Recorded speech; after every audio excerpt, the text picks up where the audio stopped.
Welcome to another episode of No Tippy Tappy Football, brought to you by William Hill. And Sam, we are back and England are still in the World Cup. Yes, we're back and we're getting more and more excited as the knockout rounds go on, and nothing bigger than the next one though, France, eh?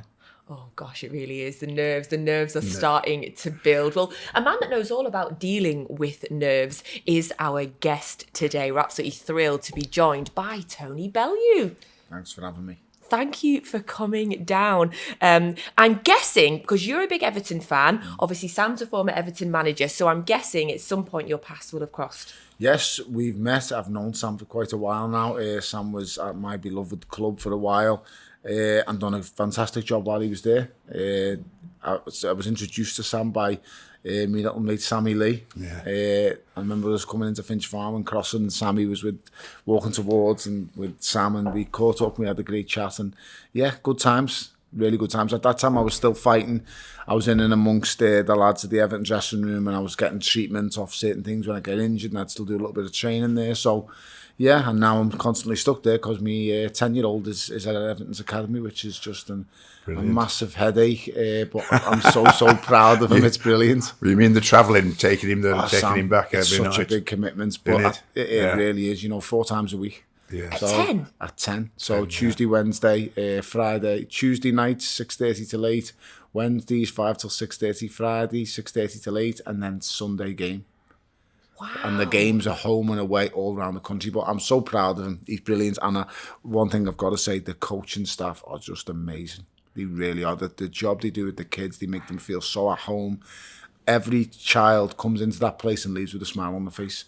And you can't really knock that. Don't get me wrong. I'm just a taxi driver who just gets it in the car, takes him from school to training to work and gets him back. But yeah, it's brilliant.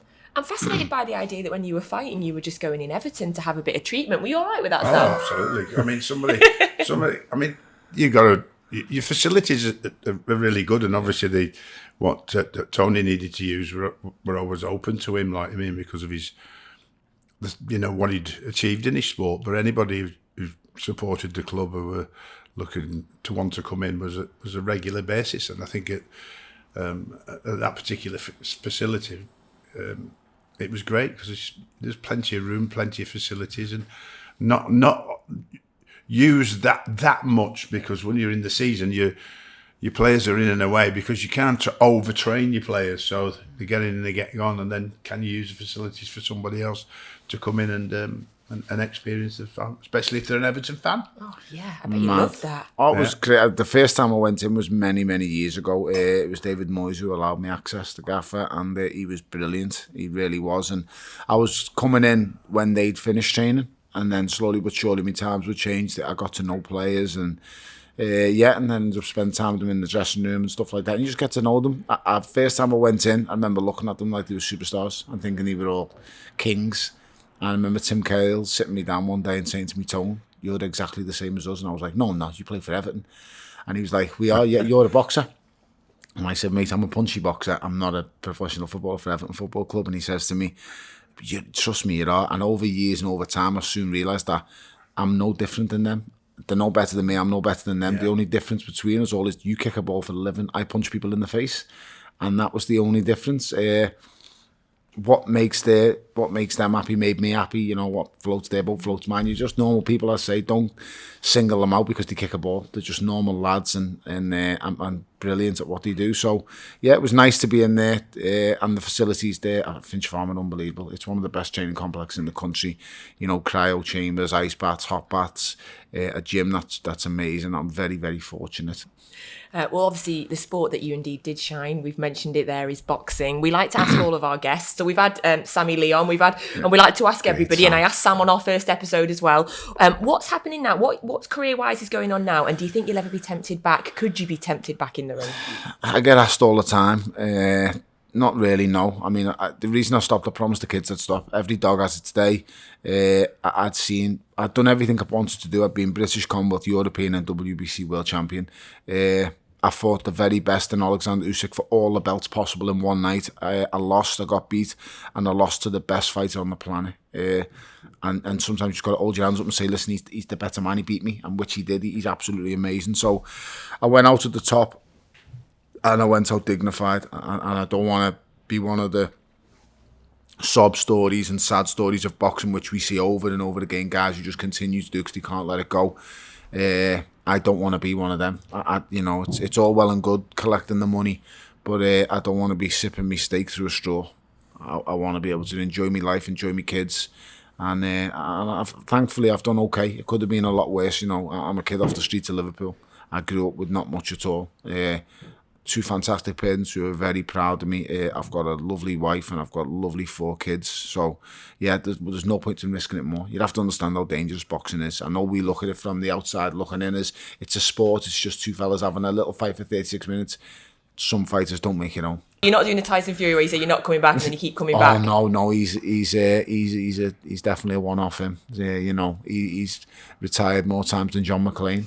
So yeah, he's just unbelievable. So I wish him well. He's absolutely fantastic at doing what he's doing, but he will at some point he will understand what's important in life. And I just knew if I carry on going, I was getting injuries all the time. In the last 5 fights, I had a major injury going into 4 of them, and it's just my body saying, "Listen, it's time to stop."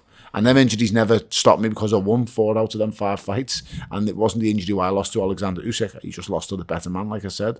But them injuries stopped me training camps at certain points. And I had bad injuries. I had cracked knuckle, broken ribs in 2 of them, a detached floating rib in the other. And I had to fight because they just couldn't be put off. So, yeah, I hope Tyson finds a way to find peace in his life and just enjoy being a father and a family man, because you can't box forever, mate. It's the most brutal. He knows. I'm not explaining to him. I can't tell this guy what he's done is unbelievable, and I only wish him well. But you cannot continue to just fight and fight and fight forever. I'm telling Del the same. Derek Chisori was just fought recently. I'm close to Del, and I love Del to pieces, but I don't want to see him back in the ring. And I begged him to stop, and I begged him, but he won't. He loves fighting, and Del isn't doing it for the money. That's the frightening part. I understand when lads are skint and you've got to carry on fighting because you've got a family to provide for.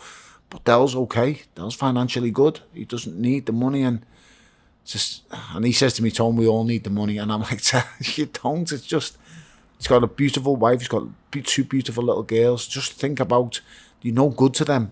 If you're incapable of looking after yourself, you're no good to them." And that's what boxing does. That's the harsh reality. I'm sorry people don't want to hear that, but I'm going to say, I don't care what anyone thinks, that's just the way it is. Boxing seems to have evolved in recent years as well. Obviously, shout out to all the women boxers, by the way, because at the minute, the women are absolutely... That's the game that's evolved. Oh, they are flying in the sport, Brilliant. right? But also, we've seen the rise of YouTube boxers, the rise of sort of celebrity boxers and people challenging people. Obviously, we're a football podcast, but it's wonderful to hear from your boxing side. It's absolutely fascinating. Thank you. Do you think there could be a future in former football managers getting in a ring together? Well, I think Thomas Tuchel and the Tottenham manager? Yeah, Conte. Antonio Conte had a little bit of a spat, didn't he? I mean, I'd pay to watch them to go at it properly. He's got a big height advantage, but no one's going to mess with Big Sam. If I could train Sam for a week, that right hand would get dropped on anyone. I mean, I think the only match for someone like Big Sam would be Big Dunk. We've had him on the podcast as well.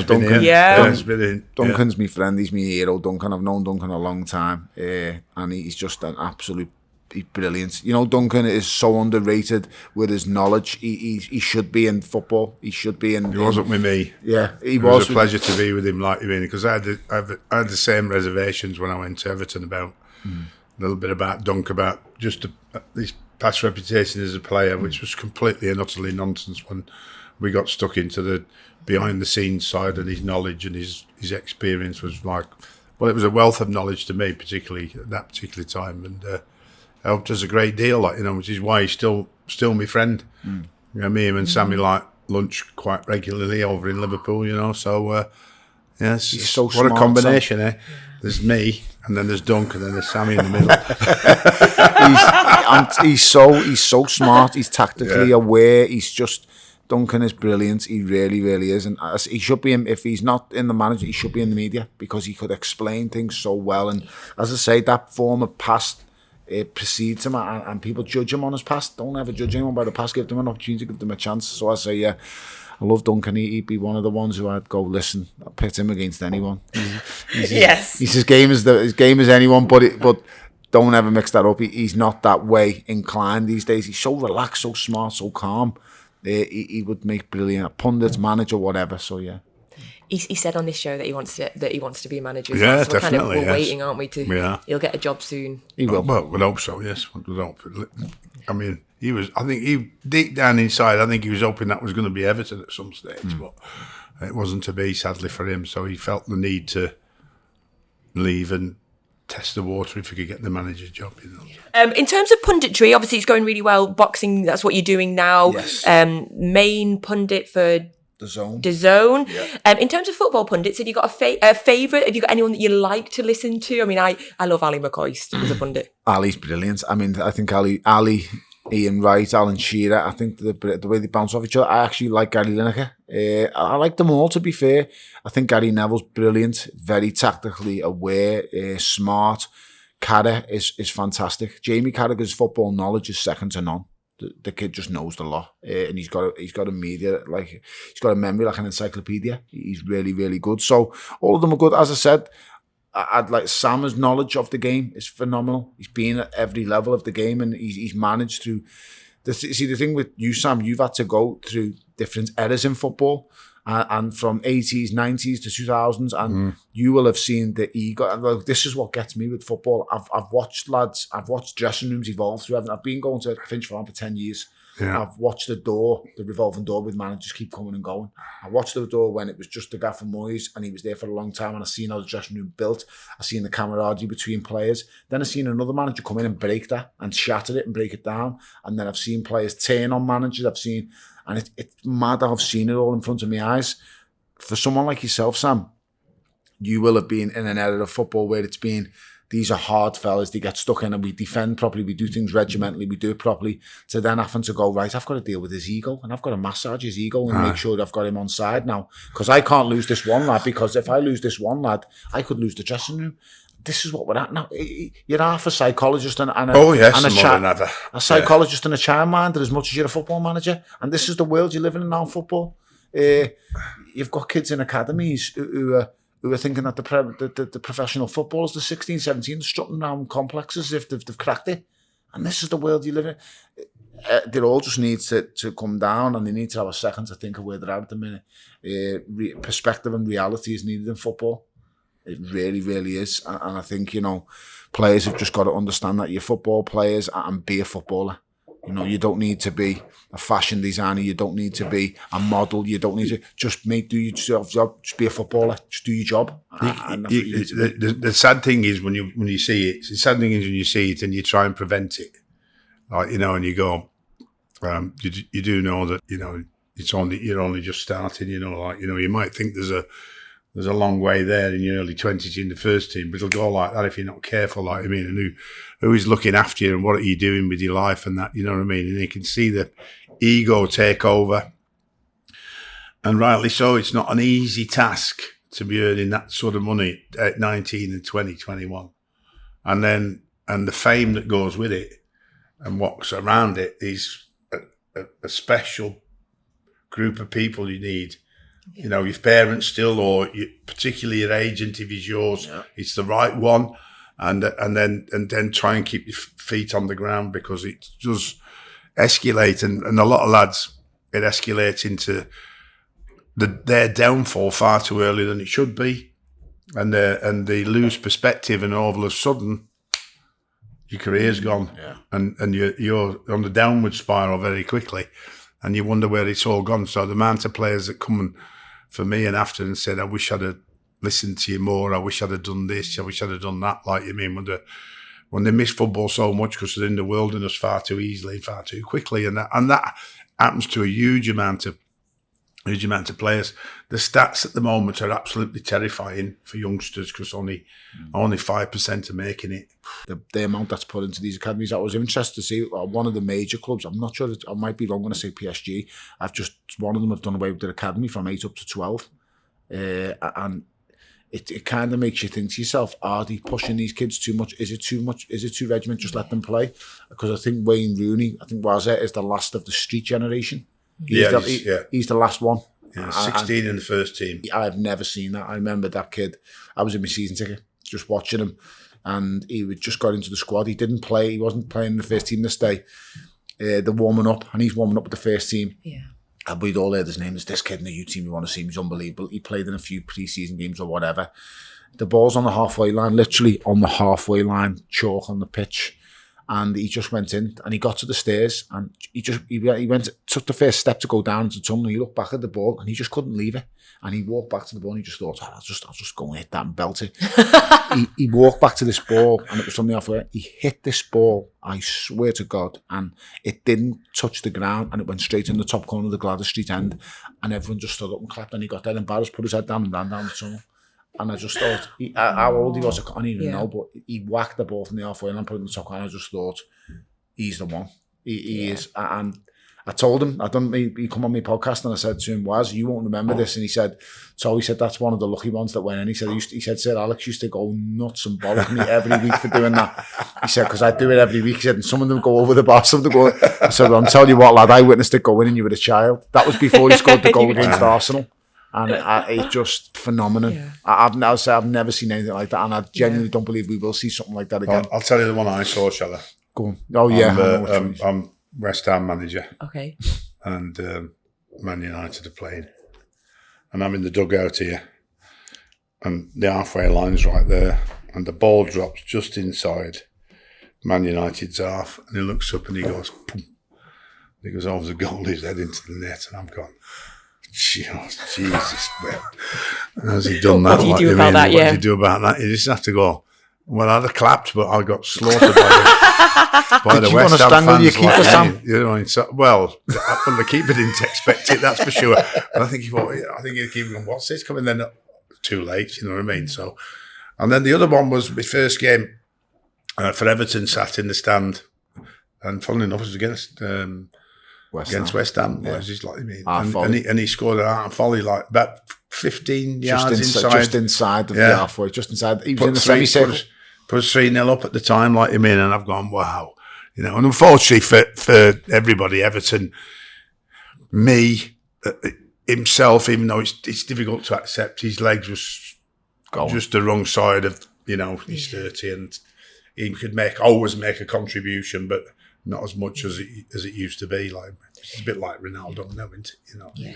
Every dog has a day. Yeah. It's making me think, hearing about you talk about watching him as a kid, it makes me think about Birmingham and Jude Bellingham. And I feel like, Sam, perhaps we're at the point where we all owe Birmingham an apology for mocking the fact that they retired his number, because it feels like we are finally seeing, okay, now we're seeing what you all seen. Jude Bellingham is special.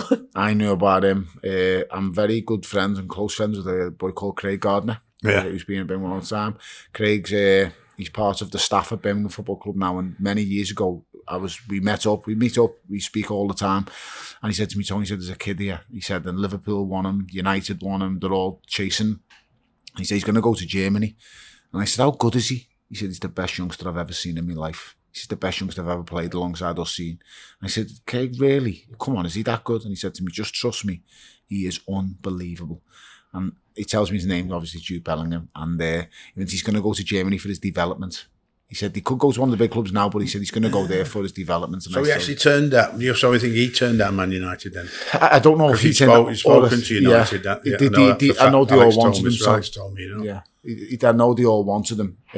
Liverpool wanted him and stuff like that. But I don't know how it works, because I've got people, I know friends who are agents, and I'm not sure if the agents go, listen, you need to go to Germany because we're going to get a big deal for you on the way back through. I don't know if that works, and I don't know if people think that far ahead. But I guess they are with someone as talented as him. Of course. It looks like it'll come true. Craig, fair play to Craig Gardner. He said to me, he is the most talented. He is unbelievable. And he was a kid. This was 3-4 years ago, maybe more. And he just said he is frighteningly good. When you see Birmingham retire his number, they obviously listen. Craig Gardner knows his football. He really does. He's been round the block. He's been what I know about football, well, I claim to know a little bit, but you could fit on the back of a first class stamp and still have room for the Lord's Prayer. I'm a boxer, I'm a punchy boxer as well, but I love watching footballs. But the first thing I do, I ask people in football. So I would ask Sam when I see Sam, I would ask the players, the first thing I would do when a new player comes into Everton, I'd phone the lads up. I'd go, Seamus, what's he like, lad? Ozzy, what's he like? Ibbo, I'd phone the lads. Info. And I want to know what this player's like, and they'll just tell you straight. They'll just go, listen, lad, his touch is terrible, he's crap. We talk about his younger brother already, isn't there? Like, I mean, that's going to be a tough one. Yeah, he's at Birmingham as well. So I don't know how difficult it's going to be for him, because they're going to. It's always going to have the hype on like the Neville brothers once it, Phil's talented. Phil's going to be better than Gary. They were both great in the end. I mean, great careers. I think the best thing Phil did was move to Everton, because he got him into a team where he even captain. I think he establishes himself, doesn't he? Yeah. He establishes himself in that, and then he distances himself from his brother and establishes his own name in his own right. So, I mean, that won't be so hard for Jude Bellingham's brother coming through, but ultimately that will also give him opportunities that he wouldn't have got if he wasn't his brother. It's the similar thing in boxing, that you have Ricky Hatton's son gets the opportunities that he gets because his father's Ricky Hatton, Nigel Benn, Chris Eubank Jr. The list goes on and on. You benefit from your elder sibling or your father's name, and you go with it and you make what you can. So fair play, good luck to him. Definitely, and I apologise to Birmingham, because I definitely laughed when they retired the number, and now we all know better. Now, you mentioned a little bit earlier Duncan Ferguson. We had him on the podcast, and at the time, I mean, the fact that he's saying his knowledge, he's proving it now, because at the time, and it was before the World Cup started, Big Dunk predicted that Richarlison was going to have an incredible World Cup. He did. And Sam, can we talk about that goal? How good is that goal in World Cup history? Like, where does it rank? Well, the one he scored. I was going to say, which one? That's what I'm saying. I was going to say there's the overhead kick early doors, and then there's the last one we saw where he juggled it with his head and then played the little 1-2 and finished it off absolutely brilliantly. So I think that just pips the overhead kick. The overhead kick was brilliant because of how he set it up. It didn't just come in the air like that, and he flicked it up and did it. You know what I mean? Yeah. So, but this one was a bit special because he didn't look the favourite. I didn't think, to win the ball, and he's used his body well. Got round him, played the little 1-2, and put it in the back of the net. And I mean, what's wrong with the dancing? Oh, I like it. Do you not like the dancing? I like the dancing. Oh, yeah. I like the dancing. Yeah. I mean, even the gaffer joined in. Yeah. You know what I mean? Even he could do a little bit. You know what I mean? Is that what they're calling it? A pigeon. But I mean, they can. Obviously, people will turn around if they lose and say some people will turn around and say it serves them right for doing it like that. But that's their culture, isn't it? Yeah. You got to look at the culture of every player you experience in football today, because you experience a lot of different cultures. And if you don't understand the culture, you could lose the player, like you mean. So, well, you'll have to speak to Graham Souness, because he was on the TV saying, and obviously he's been on the podcast. He was on the TV saying it was disrespectful and they shouldn't be dancing. Ridiculous! I'm sure he celebrated when he won a few things. You know what I mean? Don't knock someone for celebrating, really. I mean, this is coming from a fella, and bear in mind, this man was my dad's hero. My dad thought Graham Souness was the greatest Liverpool player of all time. But if you're condemning someone for celebrating, you see some of the knee-eye challenges that came from him. You'd think he was in WWE the way he challenges. So he was doing leg drops on people at times. So ultimately an hard man. But yeah, you can't condemn Richarlison for doing a bit of a pigeon dance and the gaffer getting involved with him. Let them enjoy it. Does the fan not like those celebrations? The opposing fan don't like it because clearly, like I mean, but that's the way it is. And I think we've tried to dumb down celebrations, stop taking your shirt off, stop going to the crowd, stop this, stop that, stop the other. Now you've got a bit of something that's, it's a bit different, and it should be in the game. Somebody should think of a bit different. We've lost we've lost the lads with the character thinking up another way to celebrate a goal. Everybody slides on the knees now. Yeah. This knee slide, well, it's a bit old that now, let's have a bit of something different, That guy got sent off for taking his top off. Was it for which country was it? He'd already been booked once, and he took his top off when he scored, and he got sent off. You shouldn't be able to. Get a yellow card, but you shouldn't be able to send them off for taking the. That's just ridiculous. The guy's celebrating, and he's the euphoric moment in his career and life. I think that was the first goal he scored in the World Cup, and he's just hard to control yourself. And I bet Chloe Kelly's happy. She, I mean, that iconic celebration. She'll take the card for that every single day. So I think we're all good with those moments. I loved it. Are you surprised by Richarlison, like in how the world? No, from what you've seen at Everton, you knew this was there. Richie's a quality player, absolute quality player. He's a player with flair. He's a player who works hard, and he's a player who's not scared of a tackle and gets stuck in as well, which is very rare. It's very rare you'll get a player who can play the game nicely and also wants to have a little bit of a fight with you. Richie will do both, and as I say, he's one of a kind. He really is. So he was loved at Everton, absolutely adored, and I only wish him well. So, of course, the other major talking points about the World Cup, Ronaldo just never goes away. The story continues. We were talking in one of the previous episodes about the situation at United. Now we're talking about the situation at Portugal. We were talking a bit earlier about boxing and your retirement and the reasons that you did. Do you think are you worried about Ronaldo's legacy? Is it getting to the point where he's going to ruin his legacy? Should he be thinking of retiring? Do you really believe anyone is going to care that Cristiano Ronaldo done an interview in 5 or 10 years' time? Do you think anyone's going to talk about, you've done an interview with Piers Morgan, all these people are going to look at is his stats. Do people even remember the likes of Maradona failing drug tests? Do people ever remember Mike Tyson standing on a stage threatening journalists and media? You talk about Mike Tyson, you talk about the amazing knockouts, the viciousness, the power of him being the most vicious, ruthless heavyweight of all time. You talk about Maradona, you talk about the most skillful footballer ever, the man who dribbled past the whole England team on his own, the hand of God. You talk about these iconic names in play, you talk about Pele, you just talk about goals. You don't talk about every major star, every major iconic name has had controversial moments in the career. From the greatest ever sportsman, in my opinion, in Muhammad Ali, has had controversial, but no one talks. They talk about his great times and moments. Cristiano Ronaldo will be remembered exactly the same way. No one will care about that interview in 5 years' time, and Manchester United fans won't care. The guy's come out and he's given his opinion. There is two sides to every story. How he has perceived what's gone on to him is his side of the story, and that's how he perceives what they've done to him. It doesn't make him right. It doesn't make him wrong. It's just his side.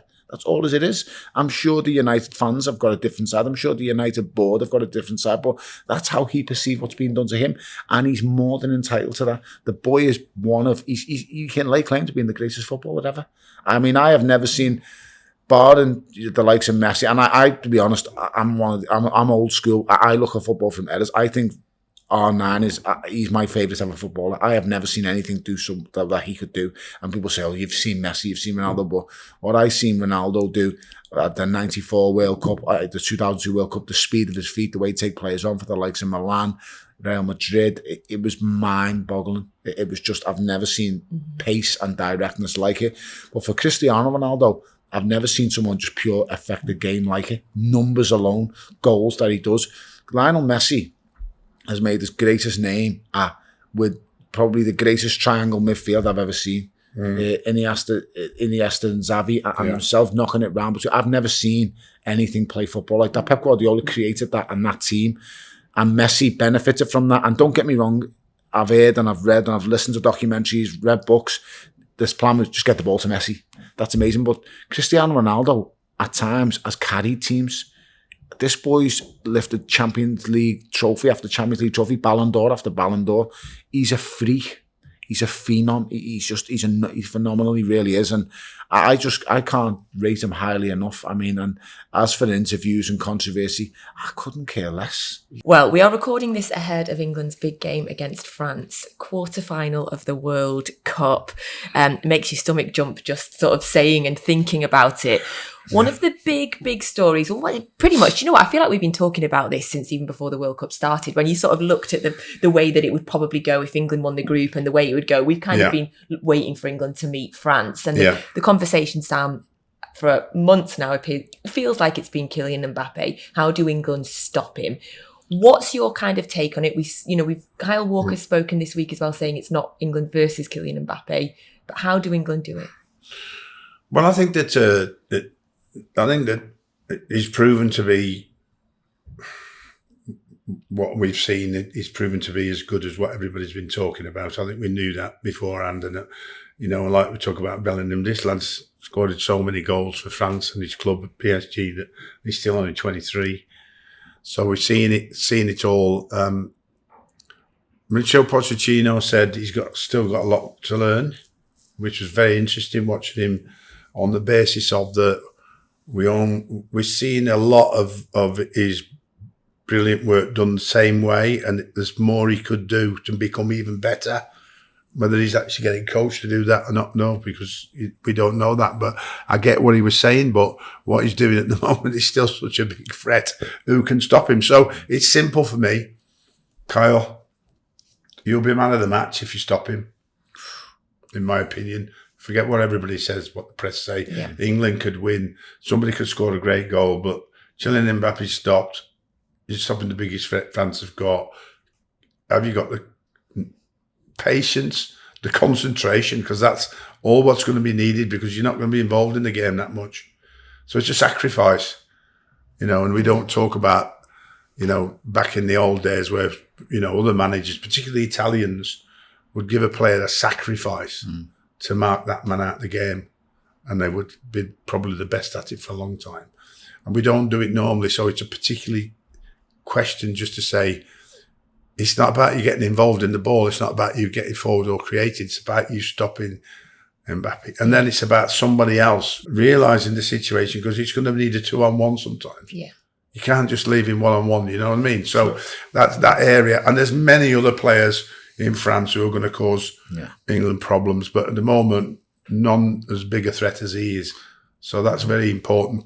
You being a football manager, Sam, and you would know now, I've got my opinion on it, but you would understand, by you doing a man-to-man marking job, he gets dragged out of place. We've got a huge slot in behind him at left back, and then that also then drags the other centre back over more. You're creating gaps all over the pitch.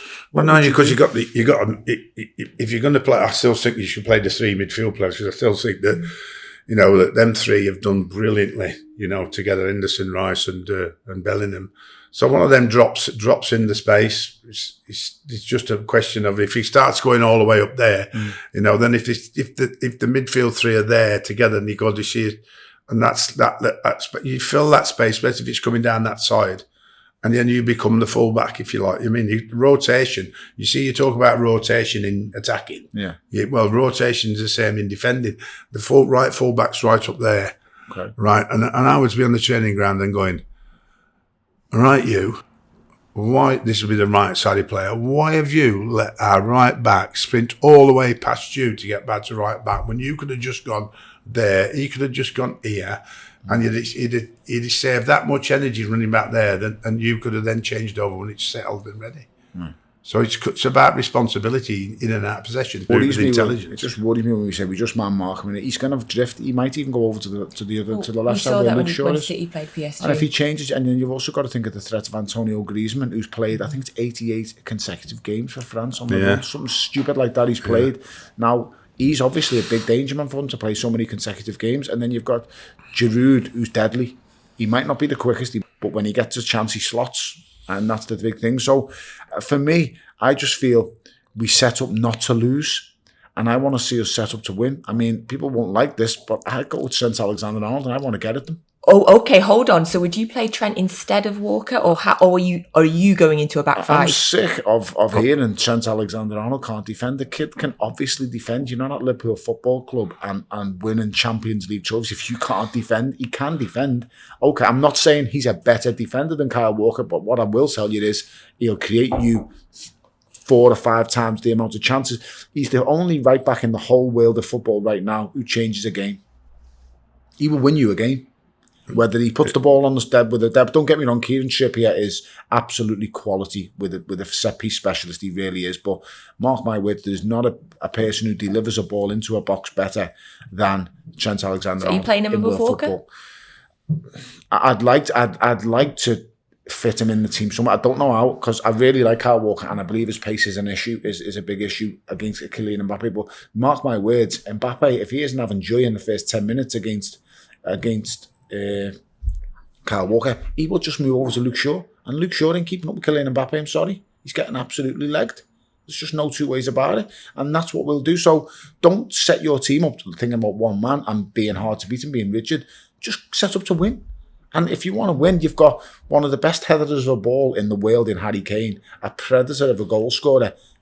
Give him service. You've got Bukayo Saka, an absolutely phenomenal. You've got Marcus Rashford, pace.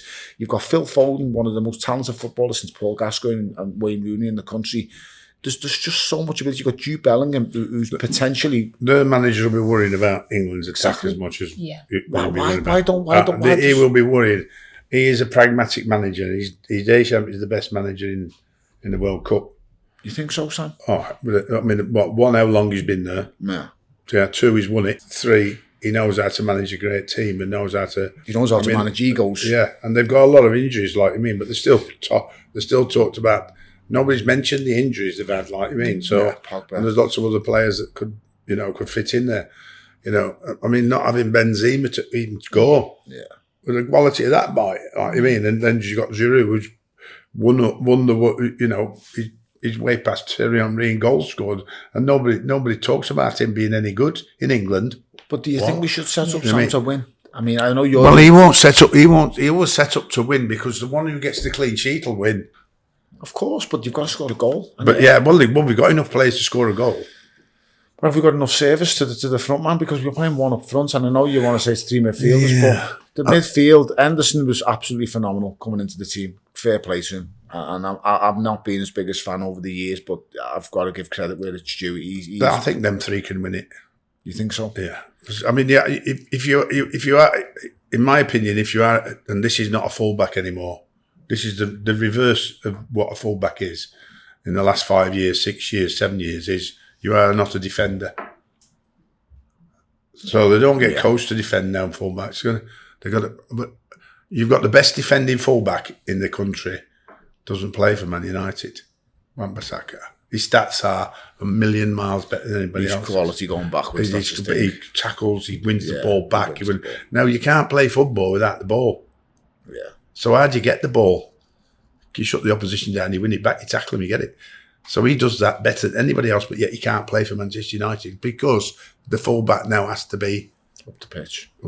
And there is no better one than what Tony's saying. Trent Alexander. I've never seen him play. He could play in midfield, no problem whatsoever. My problem is that he's had a bit of a tough spell, even where Jurgen took him off at half time.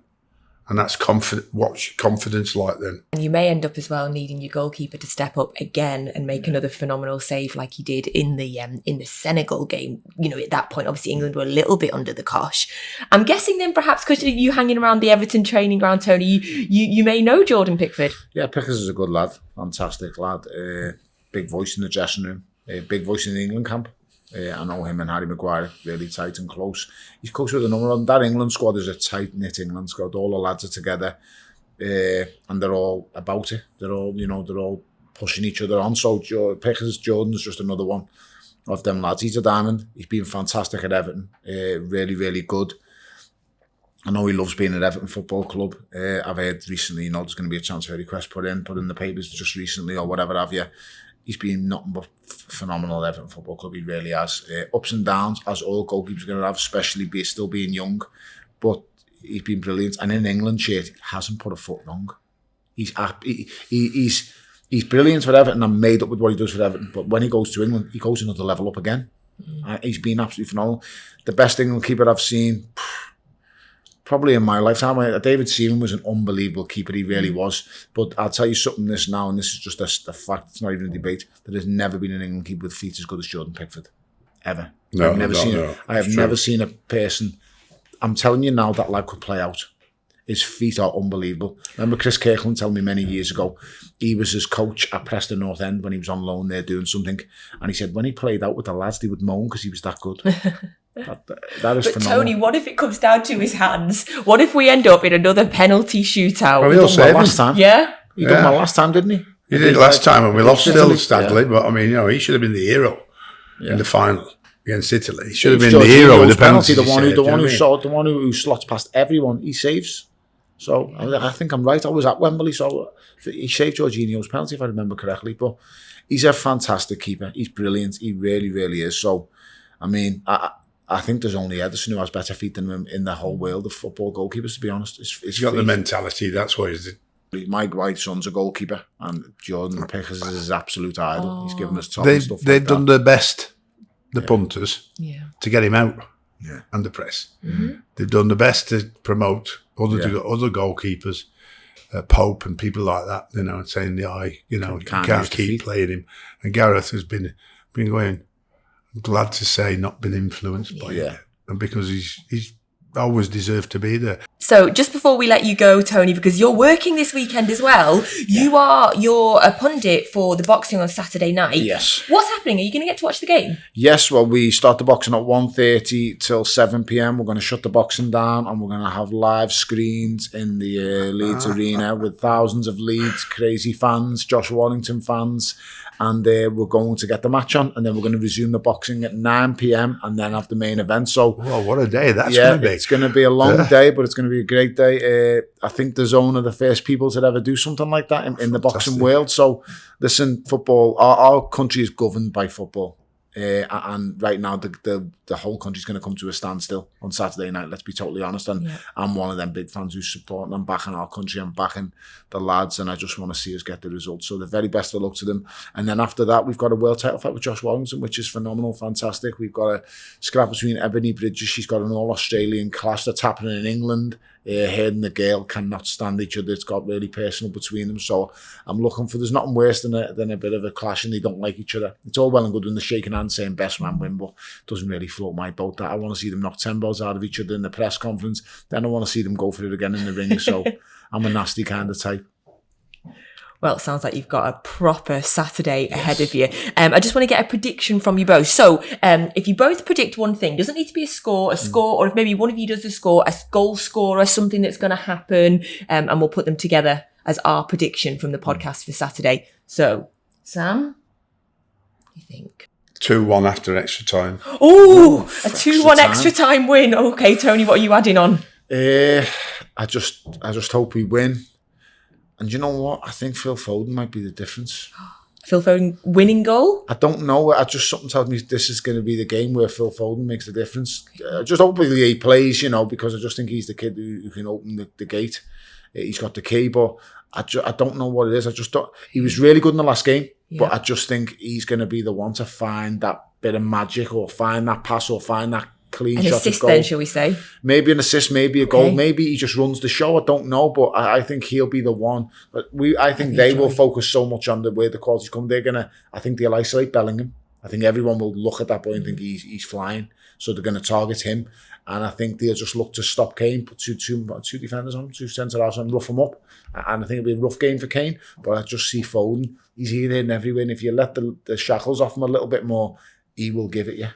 Okay, so 2-1 extra time win. Phil Foden getting an assist. Wow, that is a prediction. Thank you. Pleasure. Sam, thank you as always. Tony, that was a real pleasure. Thank you so much for coming on. Thanks we really enjoyed hearing all about the boxing side, as well as your obviously passion for Everton and Liverpool, which I probably wasn't expecting. It's not a passion. As I say, I'm a Scouser first and foremost. I absolutely hate them, to be honest, but you've just got to give credit where it's due. When it comes to England. And they're unbelievable. A gang of horrible cop-outs, but they just keep turning out, don't they? And even as far as points are behind, I still wouldn't rule them out. Are they selling the club? Have you hopefully, heard it over there? I'm hoping Aldi buy them or someone like that, and they just go fall into the ground, into the never-ending hole. There we go. This is what I was expecting. Thank you. Thank you. Well, hopefully I'll see you at City on New Year's Eve as well. And thank you all for joining us again. That was another episode of No Tippy Tappy Football, brought to you by William Hill. We will be back next week when hopefully England will still be in the World Cup.